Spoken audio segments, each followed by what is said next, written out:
Hi there, friends. I'm Vasco. I'm part of the team behind the first global Scrum Master Summit. If you're a Scrum Master, the Scrum Master Summit is a place to learn, to share, and to meet new friends.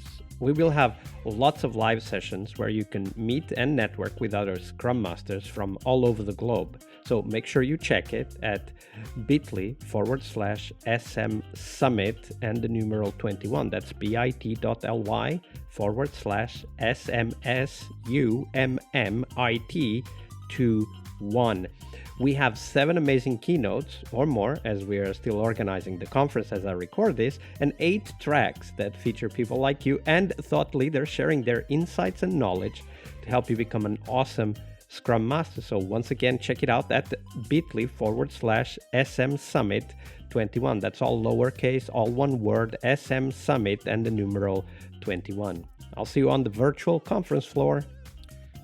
All right, now on to the show. Hello, everybody. Welcome to one very special bonus episode.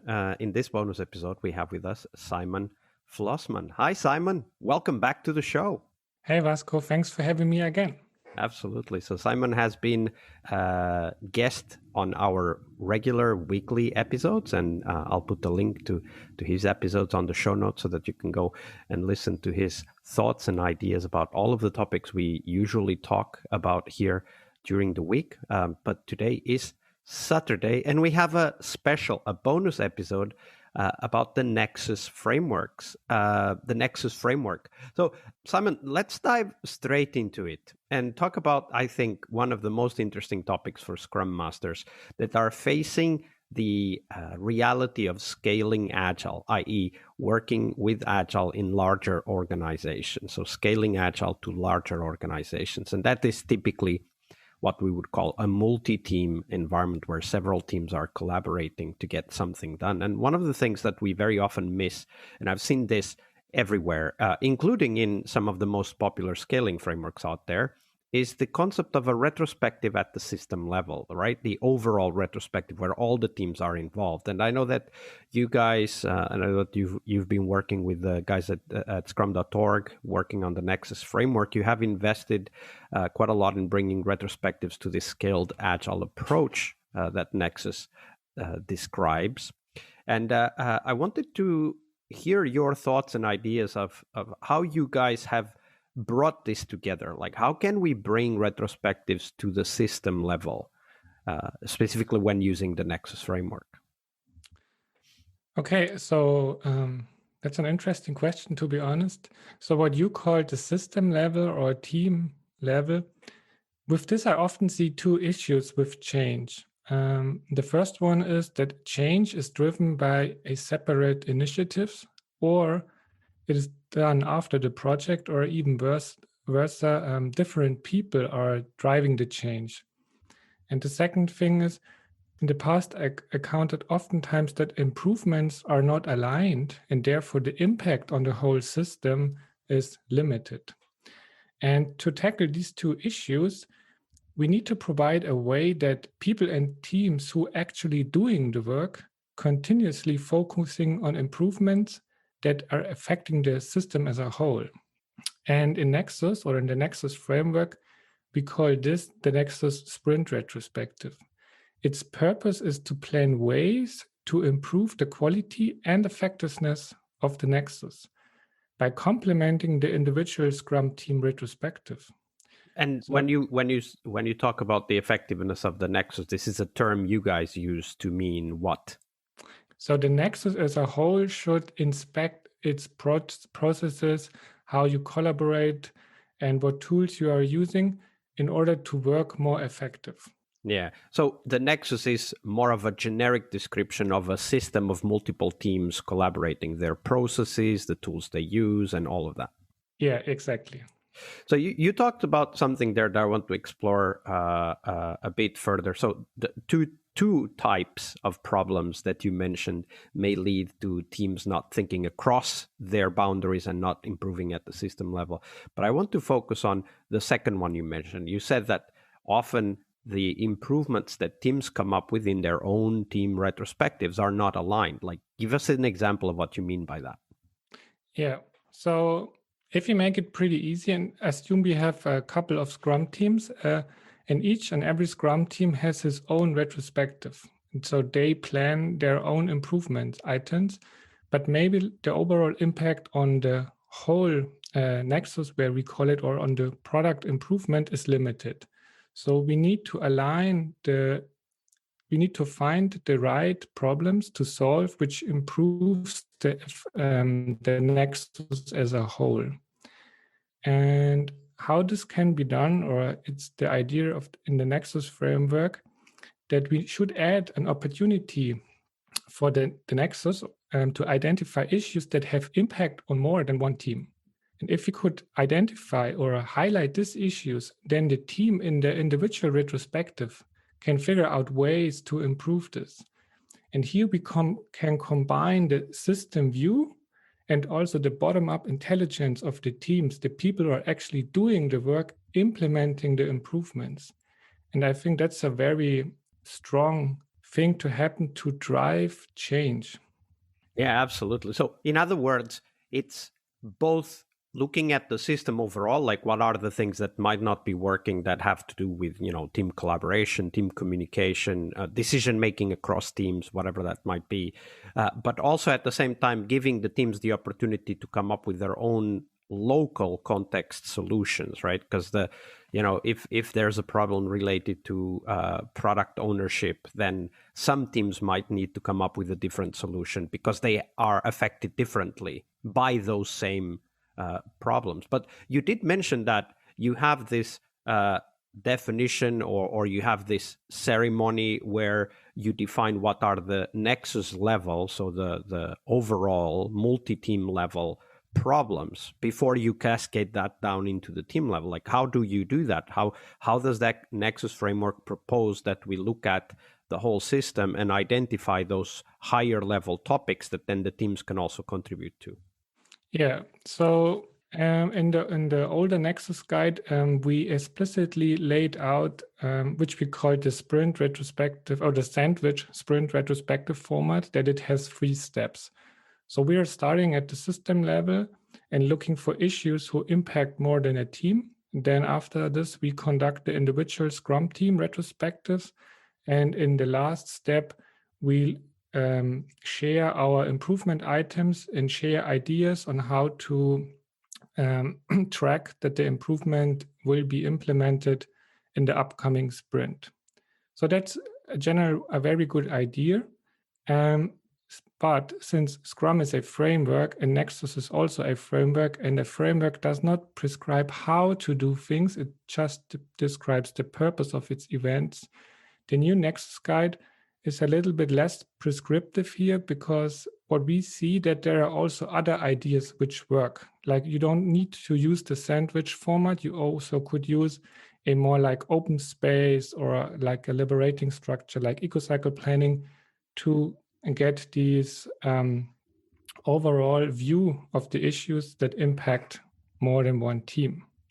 And the bottom line, or the main principle here, what we try to achieve with the Nexus framework is scaled Scrum is still Scrum.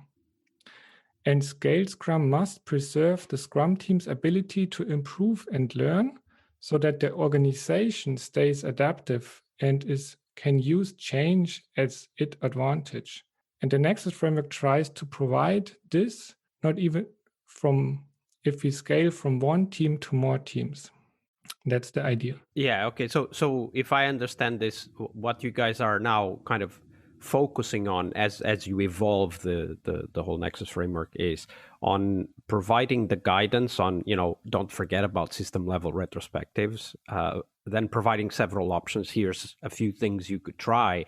But then, as you said, trying to keep the Nexus framework as an improvement on what Scrum already gives the team, but not the replacement of what Scrum already gives the team. That's what I understood. Is that what you meant? Yeah, exactly. And that's our view, how we combine like the bottom-up intelligence of the people who are actually doing the work and the system level view that we should improve the system as a whole. That's Yeah, what you said. absolutely. So for me, I think that's one of the things that you mentioned, which I think is very important for us as Scrum Masters, is that there's just like at the team level, it's important to hear everybody. So because the collective intelligence is always greater than the intelligence of all of the individuals separately. But the same is true also at the organizational level, right? So listen to all of the teams, not just what the, let's say, coordinating team might think of, but also listen to what the teams come up with in terms of solutions and things to try. Perhaps a question related to this is, I know that originally Scrum was not a very retrospective oriented framework. I mean, if we go to the original Scrum framework, we see that there's actually not even mention of a concept of a retrospective. And it's great to see that scrum.org is kind of turning that around and building even the concept of a retrospective at the system level together with the retrospective at the team level. How do you see it now? Like, you talk with the people that are developing the Scrum guide, that are developing the Nexus Framework guide. How do you see their perspective on the role of retrospectives for agile software development? Well, so this is just based on my observation. And you said right in the beginning, the sprint review and retrospective was more one thing, and it's now separated. And I think that's a great opportunity that if we use Scrum or a Nexus, that we can create an organization which is based on learning. So it incorporates learning. So why do I say this? So if you look a little bit closer on Scrum, so we basically have two feedback loops or learning loops. We have the one which is connected to the sprint review, where we learn about the product, what the customer wants, and how to improve it. And we have the second feedback loop or learning loop, which is about that we ask why we are doing this, how we can get better at the first loop. And that's the retrospective loop. And combining those two, it's a concept which is called double loop learning. I think that's the future for organization. Organization must be able to learn quickly.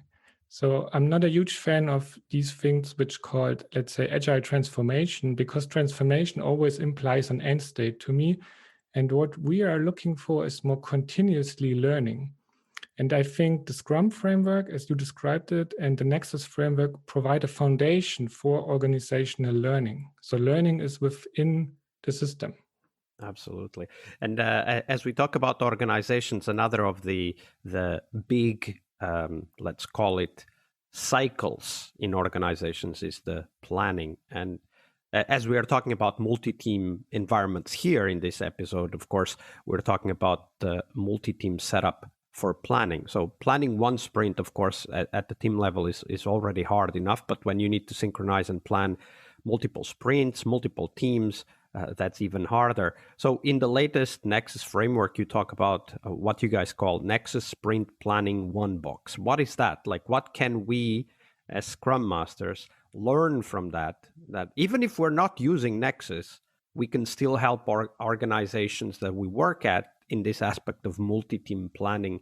And of course, the planning follow-up, which is also a very important aspect of it. So what is this Nexus Sprint Planning One Box? Yeah.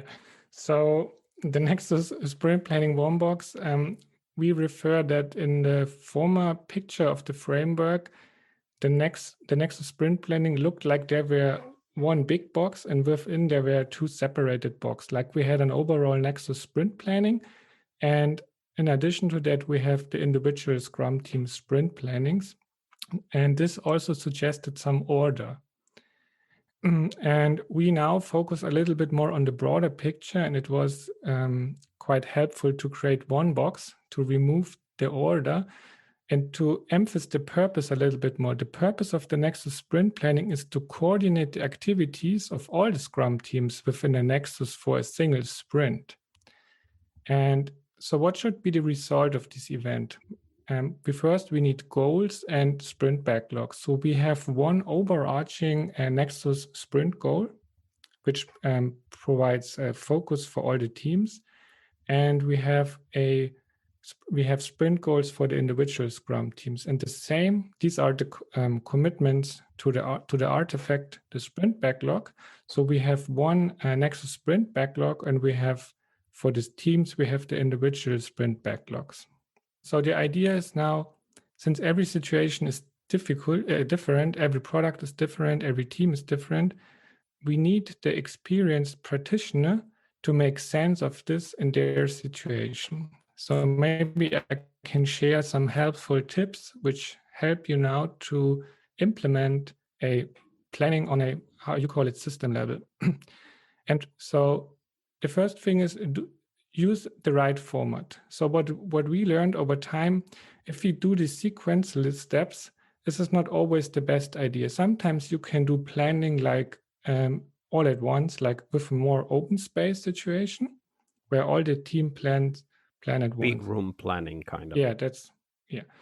And so my first helpful tip that is this such big room planning really works is do the refinement before. Like prepare before you cook is the metaphor here. So what makes a chef successful? So if a cook tries to chop, cut, and prepare his ingredients while also cooking, he will quickly discover that this approach is very stressful and exhausting. And you end up burning everything. Yeah. So hence, you need to prepare before. And in cooking, it's called mise en place. And refinement is actually product development mise en place. That is very important. You need to prepare the stuff before. And so focus on refinement before actually doing the planning. So this creates focus on the upcoming work. And also do not refine only on team level, try to refine also on cross-team level. So without it will not work. Can you give us an example of what that would look like, refining cross-team?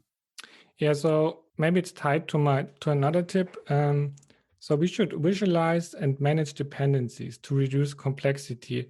And we need to visualize dependencies, let's say, between the work items, between the teams, and also maybe between the, let's say, product components or the architecture. And you should work beforehand together to remove as much as possible of these dependencies.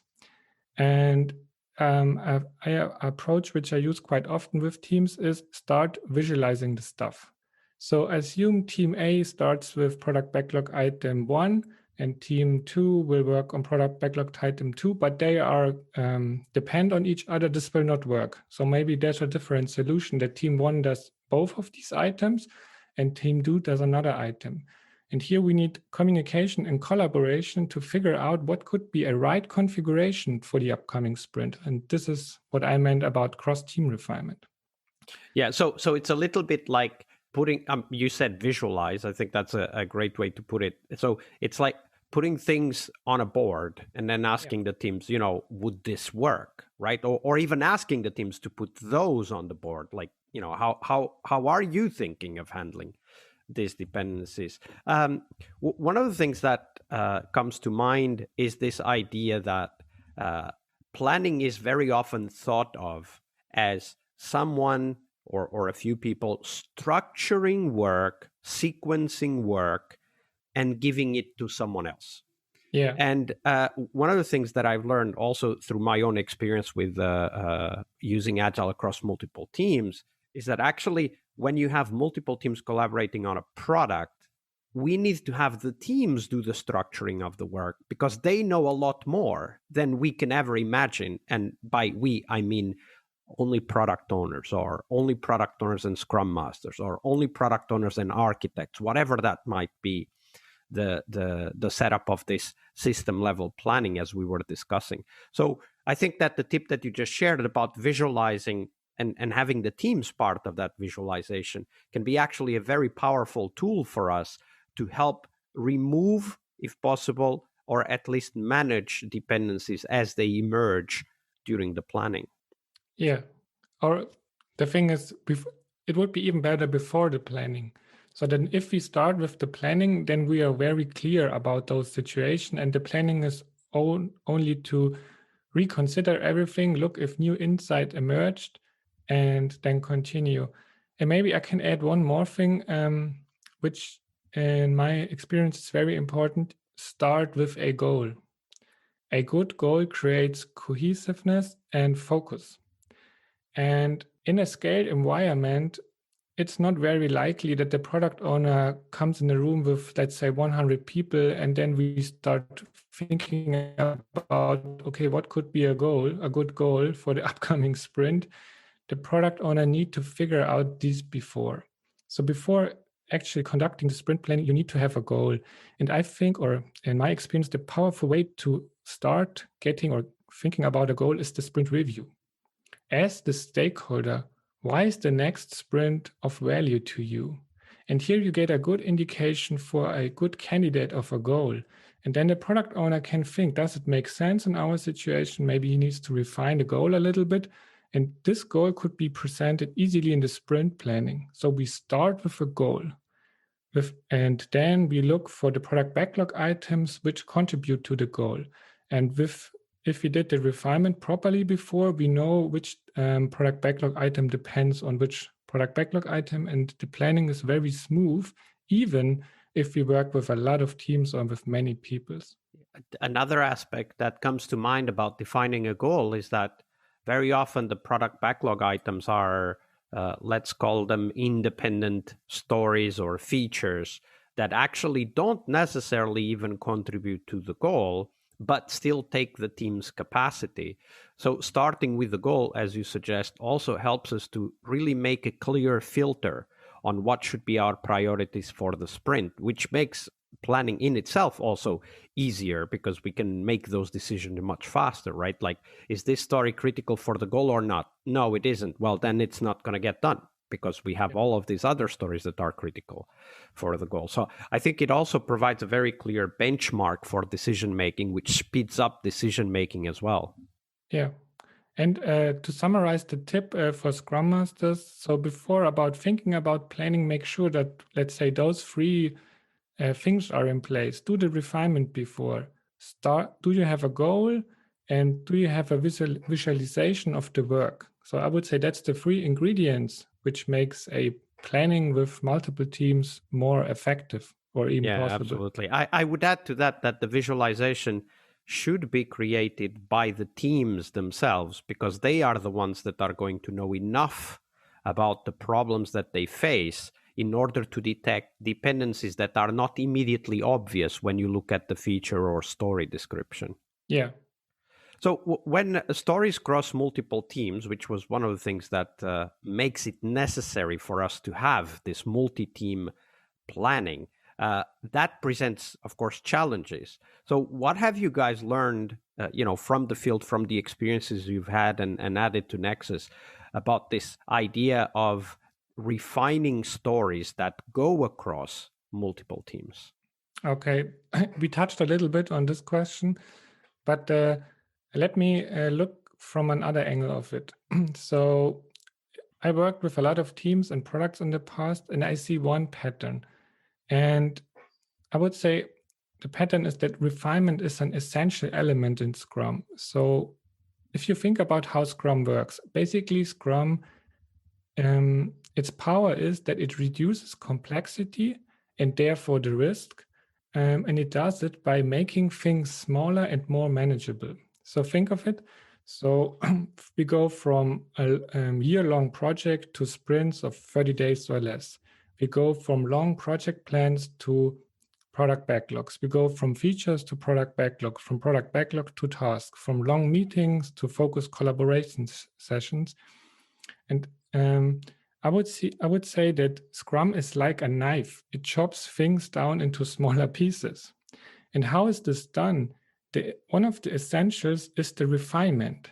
It helps us to remove or simplify complexity. And now, if we work with more teams, we add complexity. And this is very critical. We need to deal with it. And I would say we saw this, and therefore we made the cross-team refinement, which actually tries to deal with these dependencies to remove complexity. It's an event in Scaled Scrum with Nexus. It's not optional. You need to do it. Otherwise, Scrum will not work as sufficient as it should be.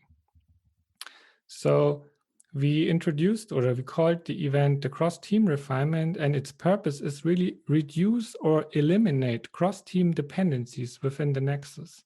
And Absolutely. it's And also actually, that's due to one very purpose. important aspect that if you think about it, which is that very often, especially for those of us that have a project management background, we focus on managing dependencies. But one thing that you mentioned, which is quite critical, I would like to emphasize that, is that our goal should be to either reduce the impact of those dependencies or, if possible, completely eliminate them by organizing work in a different way, as an example. Yeah, exactly. And that's, I see here is the power. So why this an event? And the elimination is very critical, as you said. And here we need to work hard or even be very, have few ideas. So one idea is that we could try to slice the work differently, as you said. Other ideas is sometimes we need to change team composition if this is the only thing to do it. So in the past, I worked with a team where we had one specialist, which were needed by a couple of teams. So we had to sacrifice the team composition in a sense that this guy has to go from one team to another in order that we could accomplish the work. There was no other way at the moment, or even the team did not see another solution. And it's a really hard work to eliminate cross-team dependencies, which also implies refactor the product or the code, if it's a software product, to be able to, that the teams can work independently on certain work items. So cross-team refinement is essential, otherwise it will not work. And therefore, in the Nexus framework, it's an event. Yeah, absolutely. That's a great point, and something that for those of us working even with two teams, that's something we might want to take into account. Now, I imagine that the latest Scrum Guide, the 2020 version that came out a few months ago, also brought some changes to the Nexus framework. So what were some of those, and what can we learn from those about the latest changes in the Nexus framework? Okay, so two changes we already covered a little bit. It's the sprint planning and the retrospective. It was, I would say, clarified and made more concise because the Scrum Guide itself was getting less prescriptive. And so the Nexus Guide should also be less prescriptive. And less does not mean, so less mean in our situation means even more clearer, more concise. And we focused that all the events in the Nexus framework have now a really clear purpose and a really stated result. So what must be true after the event?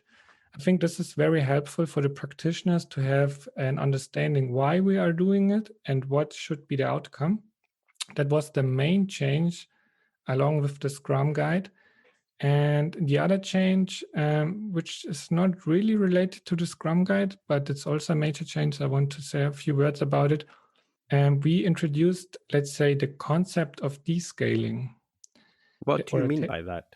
Yeah, descaling value does not, scaling value does not necessarily imply adding more teams or people. In our view, scaling Scrum or product development in general is about finding the right configuration of teams and product to solve a problem for the customer and provide value. And this does not always imply to add more people or teams. Sometimes it's possible, and I saw it in the past, you need to remove teams in order to deliver more value. And that's also a new change in the Nexus Guide. Yeah, that's a great point, because very often when I hear people talking about scale, implicitly what I hear is scaling agile means adding more teams to a product or to a value stream or to a company. But in fact, and I think you mentioned it, and it's good to highlight, what we are trying to do with scaling agile is actually to produce more value with less effort. That's what scaling means. And very often we lose sight of that. So it's great that you mentioned that. It is about scaling the value production. It is not about scaling the amount of teams involved. Yeah. And I think since this is now added to the Nexus Guide, it gives us a good, let's say, vision for the future, because in my opinion, scaling is not always about adding more people or teams or removing people or teams. It has two sides of the equation, and the other equation is the product itself. And I think it opens up ways to rethink the product. Maybe we can remove complexity by descaling the product. Maybe it's the wrong term. It's more like breaking the product down in smaller products or something like this. And I think that's the future where we are heading to in terms of, as you said, scaled agile. I think that's the way how to deliver more value, and not always that we need to add more people or teams. Yeah, that's a great idea. Hopefully in the future we can have a podcast with some people that have done that in their product. So if you guys have done that, please do reach out and let's talk about that, because that's a very important point. Sometimes the structure of the product affects the effectiveness of the teams working on it. Now, one last question. Of course, we've been talking about working with multiple teams, and very often what ends up happening is that we add bureaucracy and plan-driven approaches because now we have multiple teams, so we can't just let the teams do it on their own. How's the Nexus framework tackling that? Oh, okay. So the question is, what problem we are trying to solve with scaling? And is our problem that we want to keep all the people busy, or do we need to add people to meet a deadline? Or do we want to scale the size of the organization? Or do we want to scale the delivery of value? At Nexus is made for the last problem. It tries to solve the problem of we need to scale the delivery of value, nothing more. And to answer your question, I see it like that every good tool is just made for one purpose. And the Nexus is not this swift knife of product development or organizational development. It's just to help if more than one team is working on one single product and wants to deliver more value. It's exactly the tool for that, nothing more. So we try to stay away from how to scale in the organization or how we can keep people busy or something like that. So coming back to your question, I would say that the simple answer, we keep Nexus as a framework, only describing what to do and not how to do it. And the implementation is up to the people who are working with it. Yeah, absolutely. I remember that going back to the origins of Scrum, early 2000s, a lot of what we talked about back then was that Scrum is just kind of the boundaries, right? The rules of the game. And then we have to figure out how that helps us to achieve whatever business objectives that we might have. And over time, we started talking about organizational development backlogs, organizational development Scrum teams, and so on and so forth. And it sounds to me that Nexus is just taking that next logical step and talking about specific problems that arise when multiple Scrum teams need to work together at the same time on the same problem, in this case, the product development. Yeah, exactly. All right, cool. So, Simon, we're getting close to the end, but before we go, where can people find out more about the Nexus framework? Where should they go? I guess the easiest thing is if you go to the scrum.org webpage, there is a section called resources, and there we have all the resources about scaling Scrum with Nexus. You find the Nexus guide, the new one, also translation, and a lot of case studies where it's actually used and how it is implemented in different organizations. And so we also recommend a book here written by Patricia Kohn, David West, and Kurt Bittner, who really walks you through all the steps of a possible Nexus implementation, which I think is quite helpful. And I think at the moment we are working on a short video about the change. It should be live when the podcast is out, I guess. And you will find it on the Scrum.org YouTube channel. And last but not least, I need to take the time and plug one of my trainings. And in July, I'm partnering with my co-steward, Jesse Howing. And we provide a LVC about scaling Scrum with a live virtual class about scaling Scrum with Nexus. And I think it's a good opportunity to really dive deep and learn together and ask all these difficult questions. And I think the class is a fantastic opportunity to go deeper. Absolutely.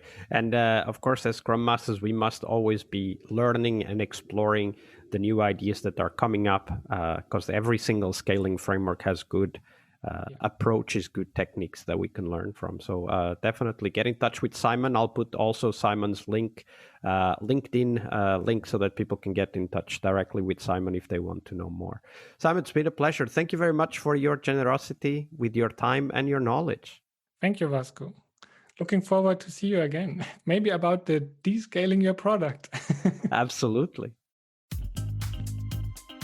We really hope you liked our show.